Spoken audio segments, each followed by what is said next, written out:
El tamborcillo sardo, de Edmundo de Amicis. Durante la primera jornada de la batalla de Custoza, el 24 de julio de 1848, 60 soldados de un regimiento de infantería de nuestro ejército, que habían sido enviados a una altura para ocupar cierta casa solitaria, se vieron de pronto asaltados por 2 compañías de soldados austriacos. Atacándolos por varios lados, estos apenas les dieron tiempo de refugiarse en la morada y de reforzar precipitadamente la puerta, después de haber dejado algunos muertos y heridos en el campo. Asegurada la puerta, los nuestros acudieron a las ventanas del piso bajo y del primer piso y comenzaron a hacer certero fuego sobre los sitiadores, los cuales, acercándose poco a poco, colocados en forma de semicírculo, respondían vigorosamente. Los 60 soldados italianos eran dirigidos por 2 oficiales subalternos y un capitán viejo, alto, seco, severo, con el pelo y el bigote blancos. Estaba con ellos un tamborcillo sardo, muchacho de poco más de 14 años que representaba escasamente 12, de cara morena, aceitunada, con ojos negros y hundidos, que echaban chispas.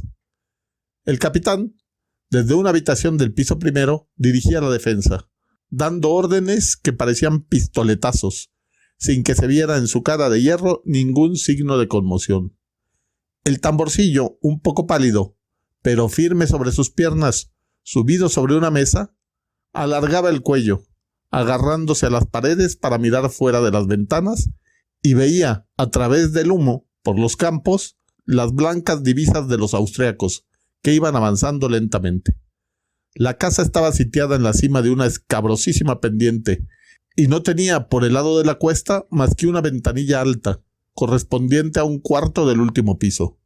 Por eso, los austriacos no amenazaban la casa por aquella parte, y en la cuesta no había nadie. El fuego se dirigía contra la fachada y los 2 flancos, pero era un fuego infernal, una nutrida granizada de balas que, por fuera, rompía paredes y despedazaba tejas, y por dentro deshacía techumbres, muebles, puertas, arruinándolo todo, arrojando al aire astillas, nubes de yeso y fragmentos de trastos, útiles y cristales, silbando, rebotando, rompiéndolo todo con un fragor que ponía los pelos de punta. De vez en cuando, uno de los soldados que disparaban desde las ventanas caía dentro, al suelo, y era echado a un lado. Algunos iban vacilantes de cuarto en cuarto, apretándose una herida con las manos. En la cocina había ya un muerto, con la frente abierta. El cerco de los enemigos se estrechaba. Llegó un momento en que se vio al capitán, hasta entonces impasible, dar muestras de inquietud y salir precipitadamente del cuarto seguido de un sargento. Al cabo de 3 minutos, volvió a la carrera el sargento y llamó al tamborcillo, haciéndole señas de que lo siguiese.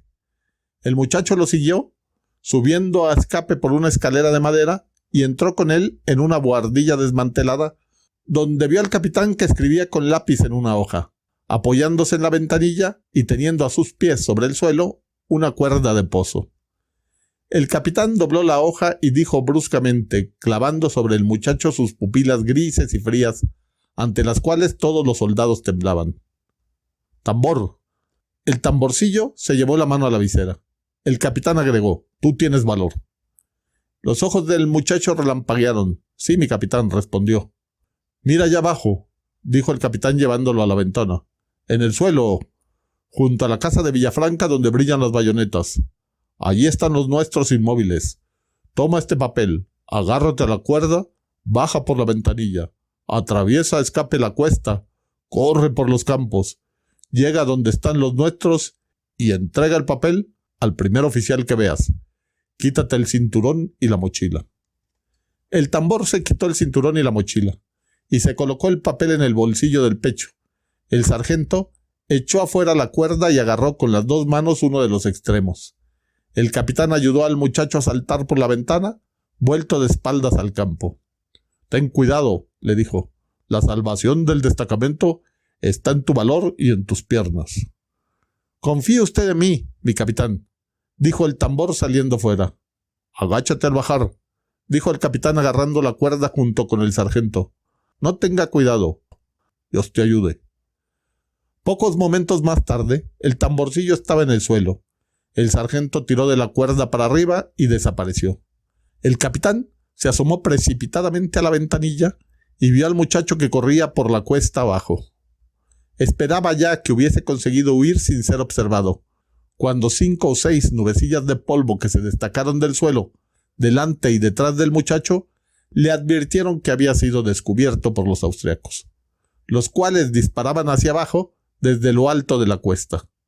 Aquellas pequeñas nubes eran tierra echada al aire por las balas, pero el tambor seguía corriendo precipitadamente. Al cabo de un rato exclamó consternado: «Muerto». Pero no había acabado de decir la palabra cuando vio levantarse al tamborcillo. «Ah, nomás había sido una caída», se dijo y respiró. El tambor, en efecto, volvió a correr con todas sus fuerzas, pero cojeaba. «Se ha torcido un pie», pensó el capitán. Alguna nubecilla de polvo se levantaba aquí y allá en torno del muchacho, pero siempre más lejos. Estaba a salvo. El capitán lanzó una exclamación de triunfo, pero siguió acompañándolo con los ojos, temblando, porque era cuestión de minutos. Si no llegaba pronto abajo con la esquela en que pedía inmediato socorro, todos sus soldados caerían muertos, o tendría que rendirse y caer prisionero con ellos. El muchacho corría rápidamente un rato, después detenía el paso cojeando. Tomaba carrera luego de nuevo, pero a cada instante necesitaba detenerse. «Quizá ha sido una contusión en el pie por una bala», pensó el capitán. Reparaba temblando en todos sus movimientos y, excitado, le hablaba como si pudiera oírlo. Medía innecesariamente con la vista el espacio que mediaba entre el muchacho que corría y el círculo de armas que veía ya lejos, en la llanura, en medio de los campos de trigo dorados por el sol. Mientras tanto, escuchaba el silbido y el estruendo de las balas en las habitaciones de abajo, las voces de mando y los gritos de rabia de los oficiales y los sargentos, los agudos lamentos de los heridos y el ruido de los muebles que se rompían y del yeso que se desmoronaba. «¡Ánimo, valor!», gritaba siguiendo con la mirada al tamborcillo que se alejaba. «¡Adelante, corre! ¡Se detiene, maldición! ¡Ah, vuelve a emprender la marcha!». Un oficial subió anhelante a decirle que los enemigos, sin interrumpir el fuego, agitaban un pañuelo blanco para intimar la rendición. «Que no se responda», dijo el capitán sin apartar la mirada del muchacho, que estaba ya en la llanura, pero que no corría y parecía que desalentaba al llegar. «¡Anda, corre!», decía el capitán apretando los dientes y los puños. «Desángrate, muere, desgraciado, pero llega». Después lanzó una imprecación horrible. «¡Ah, el infame holgazán se ha sentado!». El muchacho, en efecto, a quien hasta entonces se había visto sobresalir por encima de un campo de trigo, se había perdido de vista, como si se hubiese caído. Pero al cabo de un momento, su cabeza volvió a verse fuera. Al fin se perdió detrás de los sembradíos y el capitán ya no lo vio más. Entonces bajó impetuosamente. Las balas llovían. Los cuartos estaban llenos de heridos, algunos de los cuales daban vueltas como borrachos, agarrándose a los muebles. Las paredes y el suelo estaban teñidas de sangre. Los cadáveres yacían en los umbrales de las puertas. El teniente tenía el brazo derecho destrozado por una bala. El humo y la pólvora lo envolvían todo. «¡Ánimo!», gritó el capitán. «¡Firmes en sus puestos! Van a venir socorros, un poco de valor aún». Los austriacos se habían acercado más. Se veían ya entre el humo sus caras descompuestas. Se oía entre el estrépito de los tiros su gritería salvaje que insultaba, intimaba la rendición y amenazaba con el degüello. Algún soldado aterrorizado se retiraba detrás de las ventanas y los sargentos lo empujaban hacia adelante. Pero el fuego de los sitiados aflojaba. El desaliento se veía en todos los rostros. No era ya posible llevar más allá la resistencia. Llegó un momento en que el ataque de los austriacos se hizo más sensible, y una voz de trueno gritó, primero en alemán, en italiano después: «¡Ríndanse!». «¡No!», gritó el capitán desde una ventana, y el fuego volvió a empezar más certero y más rabioso por ambas partes. Cayeron otros soldados, y había más de una ventana sin defensores. El momento fatal era inminente. El capitán gritaba con voz que se le ahogaba en la garganta: «¡No vienen, no vienen!». Y corría furioso de un lado a otro, arqueando el sable con su mano convulsa, resuelto a morir.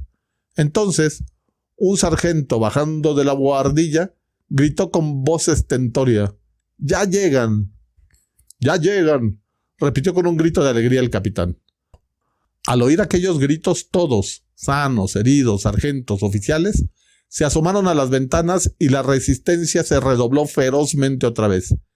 De allí a pocos instantes se notó una especie de vacilación y un principio de desorden entre los enemigos. De pronto, muy deprisa, el capitán reunió a algunos soldados en el piso bajo para contener el ímpetu de fuera con bayoneta calada. Después volvió arriba.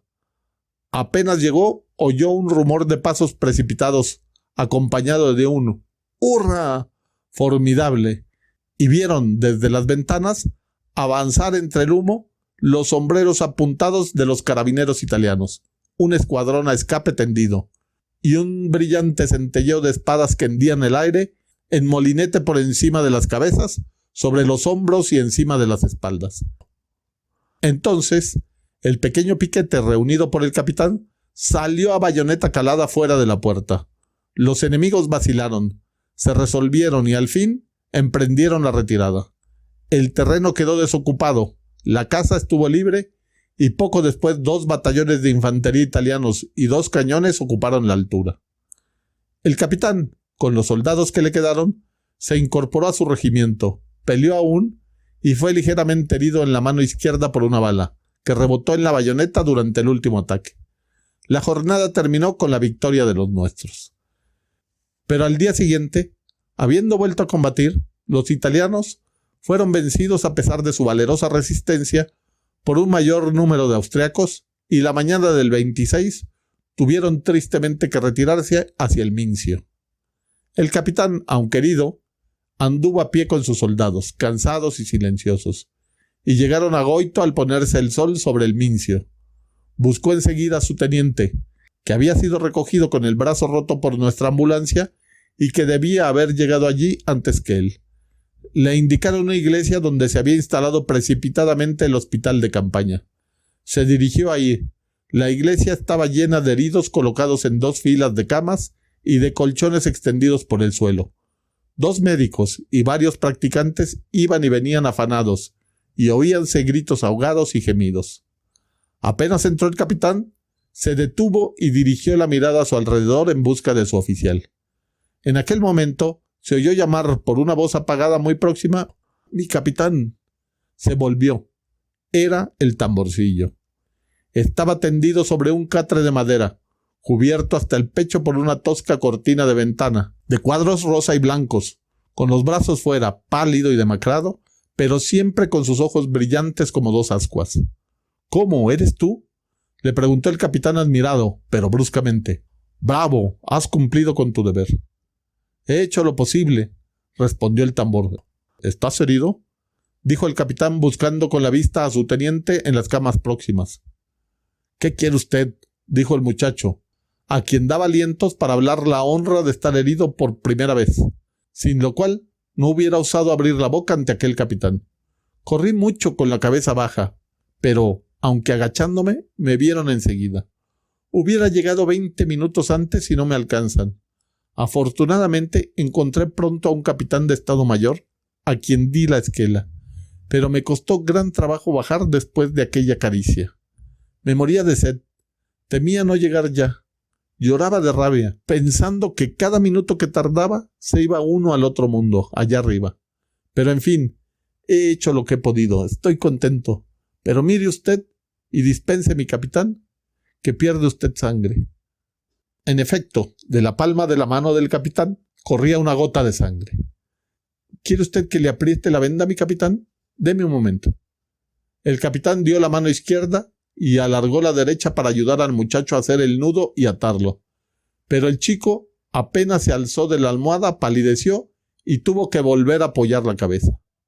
«Basta, basta», dijo el capitán mirándolo y retirando la mano vendada que el tambor quería retener. «Cuida lo tuyo en vez de pensar en los demás, que las cosas ligeras, descuidándolas, pueden hacerse graves». El tamborcillo movió la cabeza. «Pero tú», agregó el capitán, observándolo atentamente, «debes haber perdido mucha sangre para estar tan débil». «¿Perdido mucha sangre?», respondió el muchacho sonriendo. «Algo más que sangre, mire». y se echó abajo la colcha. El capitán retrocedió horrorizado. El muchacho no tenía más que una pierna. La pierna izquierda le había sido amputada por encima de la rodilla. El muñón estaba vendado con paños ensangrentados. En aquel momento pasó un médico militar pequeño y gordo en mangas de camisa. «Ah, mi capitán», dijo rápidamente señalando al tamborcillo. «He aquí un caso desgraciado. Esa pierna se habría salvado con nada, si él no lo hubiese forzado de aquella mala manera. Maldita inflamación. Fue necesario cortar así. Pero es un valiente, se lo aseguro. No ha derramado una lágrima ni se le ha oído un grito. Estaba yo orgulloso, al operarlo, de que fuese un muchacho italiano. Palabra de honor. Es de buena raza, fe mía». Y continuó su camino. El capitán arrugó sus grandes cejas blancas y miró fijamente al tamborcillo, subiéndole la colcha. Después, lentamente, casi sin darse cuenta de ello, y mirándolo siempre, levantó la mano hasta la cabeza y se quitó el kepis. «Mi capitán», exclamó el muchacho admirado. «¿Qué hace mi capitán? ¿Por mí?»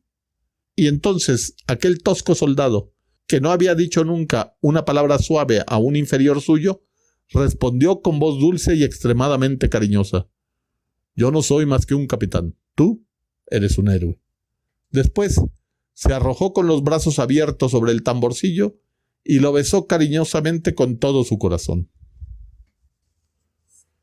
Edmundo de Amicis nació en Oneglia, Italia, en 1846 y murió en Bordighera en el año de 1908. Utiliza un lenguaje ágil y directo para construir relatos con una alta carga emotiva y con una clara intención pedagógica. Las obras de Amicis siempre tratan de dejar alguna enseñanza en sus lectores, sobre todo en sus lectores jóvenes. Sus obras más renombradas son De los Apeninos a los Andes y Corazón, diario de un niño. En el cuento El tamborcillo sardo, de Amicis nos presenta un relato tremendamente nacionalista con una clara intención de promover el orgullo nacional respecto a sus fuerzas armadas. El protagonista es un joven que realiza actos heroicos en defensa de su patria.